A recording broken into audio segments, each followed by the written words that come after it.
Era lo que nos faltaba.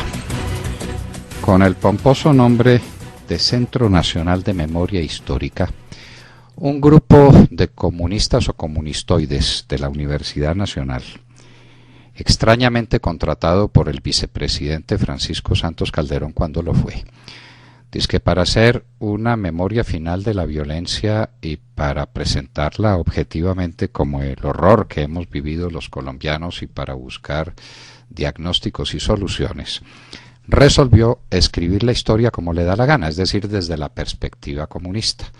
Todo puede tener su sesgo, y entonces el que sea comunista y el que quiera decir que las FARC son una respuesta del campesinado oprimido por las clases privilegiadas de Colombia y que por lo mismo las FARC se justifican en su origen, en su desarrollo y en su vida presente, que lo diga. Para eso estamos en una democracia y para eso hay libertad de opinión. Lo que no vamos a aceptar es que se dicte sentencia final sobre el pasado de Colombia sobre la base de destruir todas aquellas cosas que a nuestro juicio merecen respeto. Por mucho que aceptemos que esa violencia liberal conservadora fue espantable, no pertenecemos a la generación que la vivió. Y en mi caso particular soy hijo de un hombre que siempre fue vecino de la paz, que siempre propuso el respeto entre liberales y conservadores y fue por ello distinguido y que aceptó la alcaldía de Manizales sobre la base de reunir un consejo que era de mayoría liberal, lo que no sucedía con frecuencia en una ciudad conservadora como Manizales. No puedo aceptar esta sentencia histórica de lo que propone el presidente Santos como el punto final de nuestra historia. Aquí está la Vulgata, aquí está el Evangelio, aquí está la realidad final de la historia de Colombia. Vamos simplemente a transcribir algunos apartecitos muy breves del comienzo de esto cuyo desarrollo y cuyo final cualquiera puede entender. ¿Para dónde va? Porque se nos dirá que somos exagerados y que acudimos a interpretaciones acomodaticias de este documento que el presidente Juan Manuel Santos presenta como el punto final del análisis de nuestra historia. Dice así el documento en sus inicios: aunque la violencia liberal conservadora fue promovida por la dirigencia de ambos partidos, el enfrentamiento político se vio especialmente atizado por el sectarismo manifiesto del dirigente conservador Laureano Gómez, presidente de la República entre 1950 y 1953. A partir de entonces, el conflicto político se tradujo en una abierta confrontación armada. De manera que el señor Gonzalo Sánchez ha hecho el último descubrimiento. El culpable de todo lo que pasó en Colombia fue Laureano Gómez y el Partido Conservador, y el desastre íntegramente se debió a ese ánimo sectario de Laureano Gómez. Pero agrega: el hecho de que los miembros del aparato burocrático estatal, del sistema de justicia y de las Fuerzas Armadas estuvieran afiliados a uno de los dos partidos tradicionales, aunque la Constitución ordenaba que los uniformados debían ser apolíticos, fue uno de los generadores de altos niveles de violencia. A ello se sumó la intervención de la Iglesia Católica a favor del Partido Conservador, hecho que le dio una justificación moral y religiosa al discurso antiliberal y anticomunista. La violencia se expresó, entre otras formas, en la ola represiva contra los movimientos agrarios, obreros y populares urbanos aglutinados en torno a los ideales del gaitanismo, y alcanzó su máximo nivel de radicalización política tras el asesinato del líder liberal Jorge Eliezer Gaitán el 9 de abril de 1948, suceso que desató protestas populares y fue conocido como el Bogotazo. Y más adelante dice: dentro de los partidos políticos se constituyeron agrupaciones armadas con diferentes niveles de organización. De un lado, la policía chulavita y los pájaros, asesinos a sueldos al servicio del gobierno conservador; del otro, las guerrillas liberales y las autodefensas comunistas. Pero pues aquí no para esta diatriba violenta del señor Gonzalo Sánchez y de sus amigos procomunistas de la Universidad Nacional contra el Partido Conservador, sino que añade: cuando la degradación de la violencia y del sectarismo del gobierno conservador de Laureano Gómez habían propagado el caos, las élites partidistas más moderadas optaron por una transición política que permitiera poner fin a la violencia en 1953 con el golpe de opinión que permitió el ascenso del general Gustavo Rojas Pinilla a la presidencia de la República. Eso fue, pues, un golpe de las élites moderadas del país. No fue un golpe de opinión nacional, no participó en eso ninguna ala del Partido Conservador, ni el Partido Liberal tiene merecimiento, sino unas élites moderadas que resolvieron hacer un frente nacional que, sin embargo, siguió golpeando sin piedad a los campesinos que se tuvieron que unir a las FARC para defenderse de semejante oleada de violencia. Porque dice así: el énfasis en la solución represiva, impulsada por algunos gobernadores y algunos dirigentes gremiales, como los de la Federación de Cafeteros y la Sociedad de Agricultores de Colombia, se vería fortalecido con la expiración del plazo legal de la amnistía el 26 de julio de 1959. Y entonces aquí queda claro el panorama.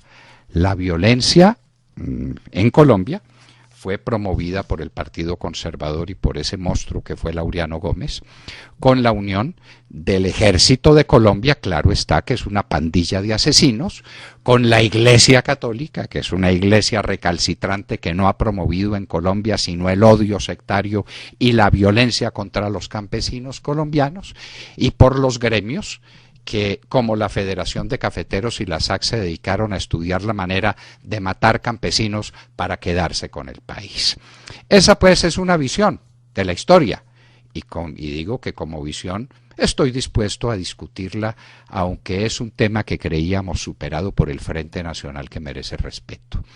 El Frente Nacional fue una operación política perfectamente seria, de una grandeza indiscutible, donde se unieron partidos que antes se habían odiado y donde se hizo una operación política tal que terminó para siempre la violencia liberal conservadora y que unió a los colombianos y que le abrió espacio a una Colombia distinta que hubiera sido feliz si no hubieran aparecido los amigos del señor Gonzalo Sánchez. Es decir, los comunistas, el comunismo internacional que volvió a la carga. No le bastó con haber asesinado a Gaitán el 9 de abril de 1948. No le bastó, que eso fue lo que hizo Fidel Castro y fue lo que hizo la conspiración comunista que produjo el 9 de abril. Sino que cuando se selló el Frente Nacional y cuando estaban abiertos todos los caminos para la paz, se dedicó a armar bandidos para asesinar colombianos, los amigos de Gonzalo Sánchez. Allá desde Cuba, allá desde La Habana, allá llegaban barcos cargados con armamentos para destruir la República. Y allá se fortalecieron las FARC y se creó el ELN y se creó el EPL y se creó el M-19, todo para desestabilizar a Colombia. De manera pues que quieren el debate, pues tendrán el debate y tendrán el análisis de otra forma de explicar el 9 de abril y de entender esos hechos aterradores de la violencia liberal conservadora desde otra perspectiva, causada por la inspiración comunista que quiere ocultarse en este trabajo para decir que las FARC son unas víctimas de la opresión del ejército, de la opresión de la iglesia, de la opresión de los gremios, de la opresión del Partido Conservador, una respuesta perfectamente legítima a la que hay que abrirle espacio. De manera que ahora hay que hacer causa común con las FARC, que son la representación auténtica de un campesinado humillado y perseguido por estas instituciones atroces del Estado colombiano, de la Iglesia, del Ejército, de los gremios, todos ellos unidos contra esta aspiración comunista perfectamente legítima para ser una patria digna e igualitaria. Hágame el favor. Y yo estoy dispuesto a aceptar las opiniones del señor Sánchez como opiniones con las que pudiera controvertir. A lo que no estoy dispuesto como colombiano es que esta sea la Vulgata, este sea el Evangelio, esta sea la palabra final que el doctor Juan Manuel Santos pretende vendernos a los colombianos. El Partido Conservador puede ser, si usted quiera, una colección de estúpidos que están pensando en la mermelada y que no se van a sacudir por este informe porque no hay conciencia de la tradición, de la historia, de la grandeza del Partido Conservador. Puede ser que eso sea así. Pero desde esta trinchera de opinión, así nos vuelvan a mandar otras bombas los amigos de Gonzalo Sánchez y de quienes compusieron este trabajo, es decir, por las FARC, mientras tengamos aliento, seguiremos sosteniendo la verdad. El país tiene derecho a la paz, y la paz ha tenido un gran enemigo que se llaman las FARC, inspirado por un movimiento comunista que ya no existe en el mundo, pero que nos lo quieren revivir a través de esta nueva oleada de violencia, de una violencia infame ejercida contra toda Colombia, que toda Colombia repugna, que toda Colombia rechaza. Y por eso las FARC son la organización más detestable, el grupo de bandidos más detestables para los colombianos, como queda probado con cualquier encuesta que se hace. Pero ahora, vaya, de pronto viene la Vulgata, viene el Evangelio y nos lo entregan como tal Evangelio, que hemos simplemente degustado con unas cifras que nos dan, inclusive periódicos conservadores que no tienen el cuidado de leer el documento, porque un documento tan grande, ¿para qué lo vamos a leer? Y entonces el veneno viene por dentro. Nosotros lo vamos a estudiar a fondo, pero rechazamos como ciudadanos de Colombia que se nos quiera vender como verdad última una interpretación comunista de la historia, todo para rescatar a las FARC de sus crímenes y para tratar de demostrar que son simplemente una reacción contra una violencia ejercida contra el campesinado y que ellos levantan la voz de la rebeldía de los campesinos humillados. Ni más faltaba. Habrá que decirles que el Partido Conservador fue el partido de los campesinos, fue el partido del campo, que Mariano Ospina Pérez, con Mariano Ospina Pérez a la cabeza, se inició un gran trabajo para rescatar el campo colombiano, que ha tenido en el Partido Conservador siempre su aliado. Otra forma de la interpretación histórica, y ese es el debate que el país quiere, es porque es eso lo que el presidente Santos nos quiere vender como una verdad definitiva y lapidaria. No lo aceptamos. Ese es un estudio de la Universidad Nacional y de unos comunistas que como estudio merecen por lo menos el respeto y el cuidado para replicarlo y para controvertirlo. Pero es que esto es pagado con nuestra plata, esto es pagado con el Tesoro Nacional y esto nos es vendido como la última interpretación de la historia de Colombia, la interpretación comunista para rescatar a las FARC y para condenar la Iglesia, el Ejército, el Partido Conservador, al doctor Laureano Gómez, para condenarlos como los grandes causantes de la violencia, que no ha tenido sino una respuesta válida, que es la respuesta válida de las FARC. Señor Gonzalo Sánchez, estamos en las antípodas de su pensamiento. No creemos en nada de lo que usted dice y le vemos una visión no solamente recortada, sino de mala leche contra las instituciones colombianas. Y estamos dispuestos a la discusión, pero no aceptamos que usted diga eso con la plata de todos nosotros. No aceptamos este famoso Centro de Memoria Histórica, que en mala hora fue creada por el doctor Francisco Santos, que tendrá que explicarle a la nación por qué hizo lo que hizo, y que está tratando de ser aprovechada por Juan Manuel Santos para rescatar a las FARC de su ignominia y para demostrarnos que ellas son la respuesta dentro de un proceso dialéctico, la respuesta digna y decente dentro de un proceso dialéctico contra la violencia conservadora de la Iglesia, del Ejército, de las instituciones gremiales en contra de los campesinos de Colombia.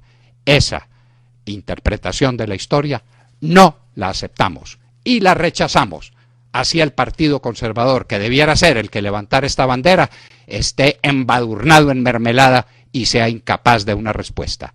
Así la Iglesia, que esté comprometida en parte con estas interpretaciones atroces como que muchos curas tomaron ese camino, así la Iglesia diga eso, la seguimos defendiendo, porque en los hondos, en los ontanares de la Iglesia Católica está la verdad de Jesucristo.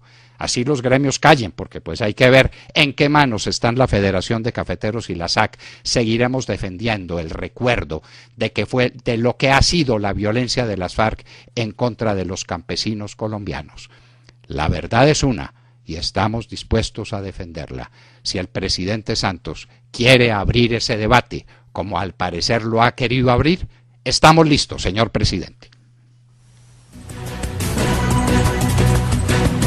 Acaban de escuchar el editorial del doctor Fernando Londoño en La Hora de la Verdad a las 7 de la mañana, 23 minutos.